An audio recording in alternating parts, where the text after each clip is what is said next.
నిలకల్ Saint Thomas church, the first ecumenical church in the world. అంటే ప్రపంచంలోనే ఇది first ecumenical చర్చ్గా పిలుస్తూ ఉన్నారు. అంటే ఎక్యుమెనికల్ చర్చ్ అంటే ఏంటండి? అన్ని డినామినేషన్లు కలిసి ఒకచోట ఆరాధించే ప్రదేశం అని అర్థం. ఇక్కడికి యూదులు వస్తారు, బ్యాప్టిస్టులు వస్తారు, క్యాథలిక్స్ వస్తారు, ఆర్థోడాక్స్ వస్తారు. ఇక మిగతా డినామినేషన్స్ ఏవైతే పిలుచుకుంటున్నామో అందరూ కూడి ఒక దగ్గర ఏకమై దేవుణ్ణి ఆరాధించేటువంటి ఏకైక చర్చి ప్రపంచంలోనే ఇది ఒకటి ఉంది. ఇదే ఫస్ట్ చర్చ్.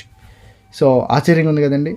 అవును, సహోదరుల ఐక్యత కలిగి ఉండుట ఎంత మేలు, ఎంత మనోహరం అనే మాట ఈ చర్చిని చూసినప్పుడు నాకు చాలా హ్యాపీ అనిపించింది. నిజంగా అన్ని డినామినేషన్స్ వారు కలిసి మరి దేవుణ్ణి ఆరాధించే ఏకైక ప్రదేశం ఇది అని చెప్పేసి నాకు చాలా హ్యాపీగా ఉంది.